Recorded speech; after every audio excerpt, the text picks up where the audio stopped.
Okay, everybody, this week I'm going to show you how to build a walk cycle. I'm going to go through this a little more briefly than I did in class, so really just kind of hit the high points and kind of summarize. So hope you're paying attention, but this will still be helpful even if you missed a couple things. So here's our rig. This is one of the two rigs that you have available to you. I use this guy because he's got a little more flexibility in him. I have more options to work with. The main control for the character is here. It's got the move and the rotate, both of which we'll need. And then for the foot controls, uh, this week we're only going to move the feet, so we could roll them. Of course, we could do that as well, but we're not doing that this week. Uh, and then these are the knee controls. Let's move this down just a little bit so you can see those actually work. You can point the knee out or in. And then this up here is the squash and stretch control. We'll get to that next week. We're not going to do anything with that this week, but it's worth mentioning.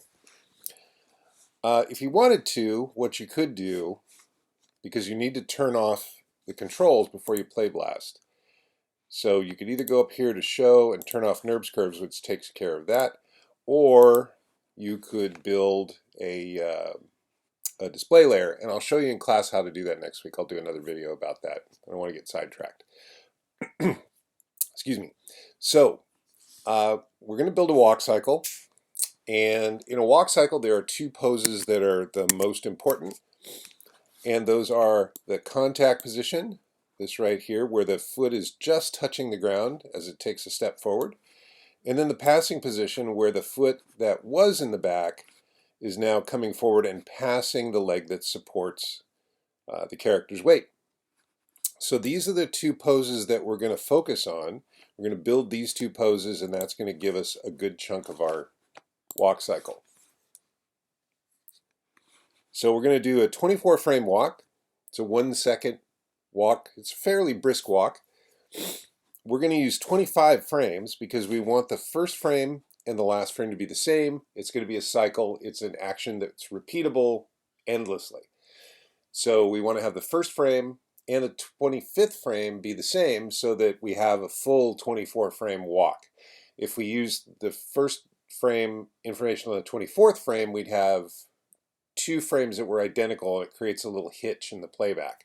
So we do 25 frames, first frame and last frame match, then we just play blast only the 24 that we want.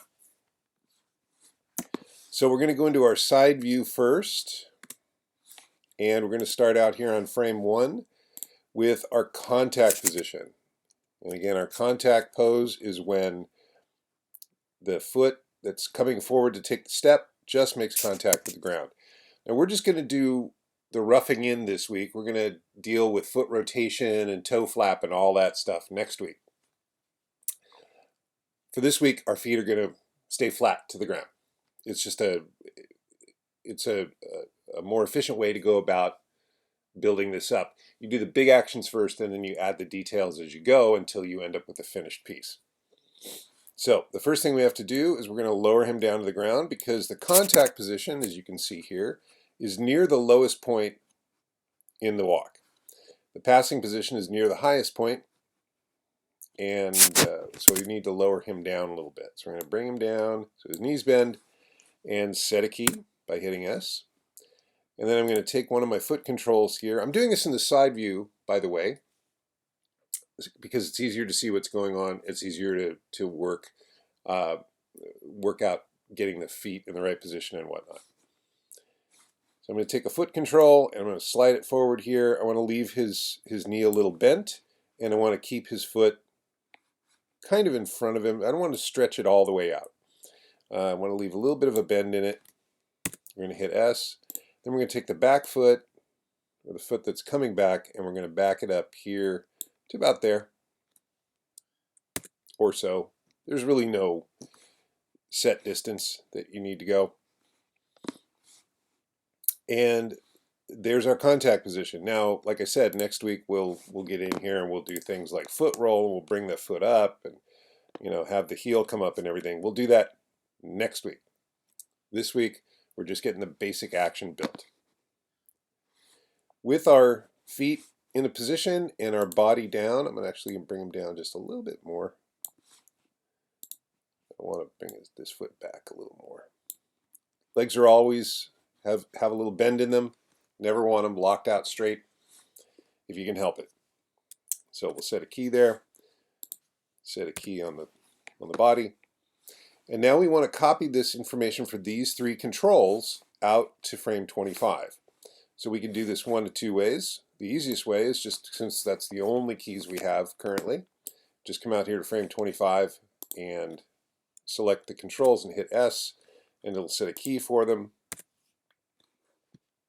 If we need to copy information later on as we're working and we have other keys already set, another way we can go is by setting your playback head on the frame that contains the pose that you want, middle mouse click, drag, and then hit S, and that'll set a key for that. So there's frame 1 and frame 25, and the next thing we can do is set our reverse foot position. That'll help us build out our passing position. So we're going to leave the body where it is. Just set another key. And since this foot is forward, this foot here is forward, we're going to take this guy and we're going to bring it up. Whoops, what happened there? There it goes. I don't know what that was all about. Bring that foot forward. Another benefit to the side views is orthographic, so we can match these things up really nicely. And hit S. I'm going to check back here on frame 1. See, the heel is just past this vertical line on the back foot, so I'm going to take this foot, and on frame 13, I'm going to, oh, it's doing that again. That's weird. I don't know why it's doing that. That's bizarre. I think that's a video issue. It's not actually a control issue. And we'll slide the foot back so that the heel is again just past there, and set a key. And now we've got this little chugging kind of look. Okay. Now, our up position will be about 7 frames in. It's really easy to identify, and this is why we want to do the contacts first, because when the foot is under the body is your passing frame. So this foot is under the body. So that's a pretty good passing frame. So we're going to take our body, we're going to raise it up. I don't know why this is doing this. There we go. Bring that up to there and set a key. And then the foot that's going to be lifting is the one that's coming forward, and that's this control right here. So we'll come out to frame 7 again, and we'll just raise that foot up and set a key. And then we're also going to set a key on the foot that's moving backward. Even though we're not changing anything about it, we still want to have a key on that frame. So there's our first pass. Passing position, contact. Contact position, passing position, contact position. Now, I'm not going to build the other half of it. I've got another file all set to go. I do want to show you one other thing that you want to do before you move on. And that is hip rotation. We want to make sure that our hips are rotating, like we saw in class when we walked around the room. And remember, on a contact position, the hip that's coming forward leads. So we want to take our control here and rotate forward. Rotate those hips forward a little bit. And again, set a key.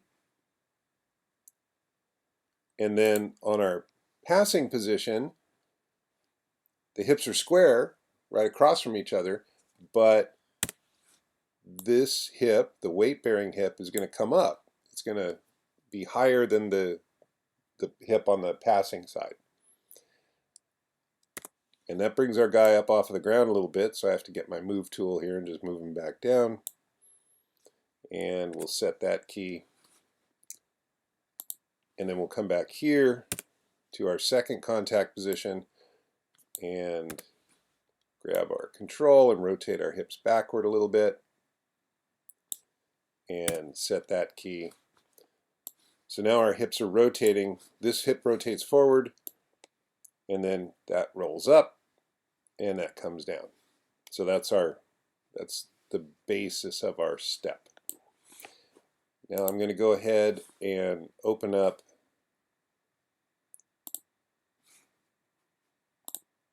another file here. It's kind of like a cooking show where I've built the thing in advance. I've also created this this shelf, and we'll talk about how to do that as well. So here's our walk. We've got our contact position with our hips forward, or the lead hip forward. Passing position, the hips are square, but the weight-bearing hip is raised. And then our next contact with this hip back and that hip forward. So we've got a nice little rotation going here. And our walk is cooking right along. We got a little more tweaking to do for basic stuff. And for this, we're going to go into the front view. Because what we want to see here is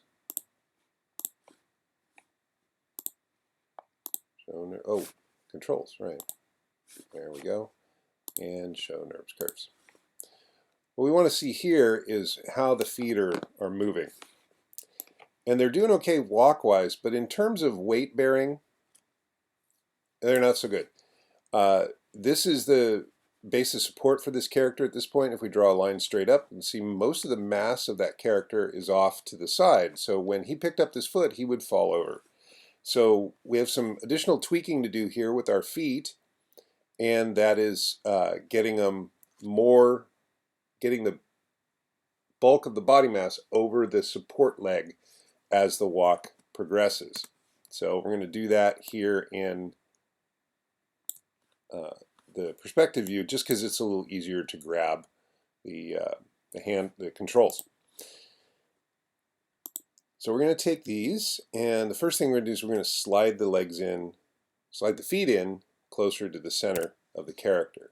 So on frame 1, I'm going to take this, I'm going to bring this guy in here, and again set a key, and I'm going to bring this foot in this way and set a key there. So the feet are now more positioned under the character, and if you want, you can adjust the angle of the knees. Might need to bring that in just a little. So this is basically our foot position for most of our keys. So certainly for the passing position and the back contact position for this leg. So again, the way that we can do this is just by copying and pasting.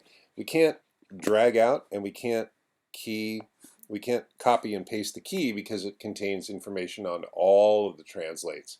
So what we'll do is on frame 1, we're just going to come up here to translate X, and I'm holding down the command key and copying, or you could right click. Is there a copy? Yeah, copy selected right there. And then I'm going to go to frame 7 and select this, and I command V and paste that in and hit return and then key it, or the other option back here on frame 13, we need to put it in as well. I'm going to right click and paste selected, whoops, return, click on that, and then, oh, come on now.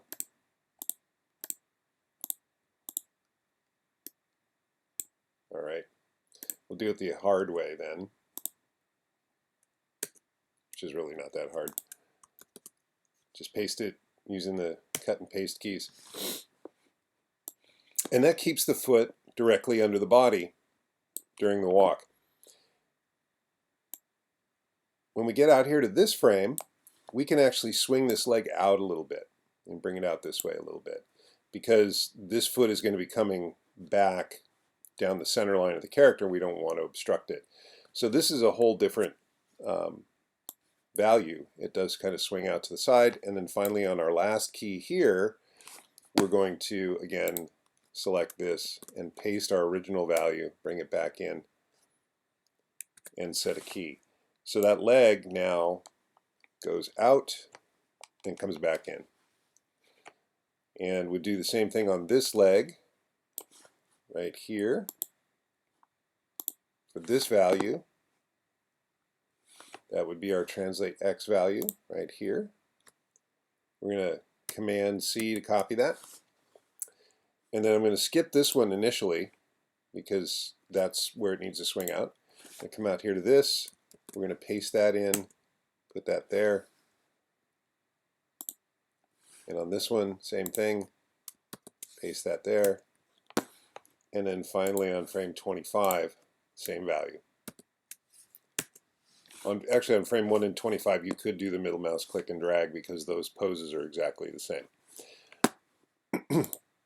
Now on this one, as the leg's coming forward again, we're going to swing it out just a little bit and set a key. So now we got both legs more along the center line of this character's rotation. His rotation? No, of his step. More along the center line of his step. I'm going to go ahead and get this and move it over just a little because the knee is kind of in a weird position. That looks a little better. Now another thing you can do is as the character moves from side to side, as he lifts up and he's taking a step and he's supported simply only by one leg, in the passing position in other words, you can take the character and actually slide him over to the side a little bit. Move him so that more of his bulk is over the foot. And then set that. So he'll kind of shift over to the side as well as rotating and then come back to the center. And then on the other pass, take him the other way. Bring him over a little bit. He's got to come down a little bit too because I lifted him off the ground when I shifted him. So we'll set that. And we'll come back here and check this, and sure enough, he's off the ground a little bit, so we'll bring him back down. Set a key. And there you go. So now there's hip rotation, there's weight shifts, there's the leg swinging out, and this is the basic structure of building the walk. These are the things that need to be incorporated in there so that it feels like the weight shifts are believable, like the character's actually walking. Here's the final version.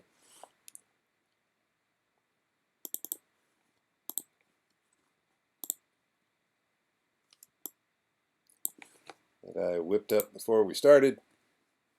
And then I'm going to take this down to 24 frames to get rid of that last repeating frame. I'm going to turn off my controls.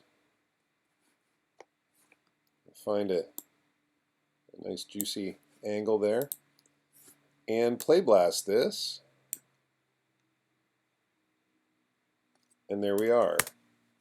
So there's our the first pass at our walk. This is what we're after for this week. Next week we'll add details that give us personality. We'll rotate the toes and we'll bring the foot down with a toe flap, and we're going to do all kinds of fun stuff. But these are the basics that you need to get in there.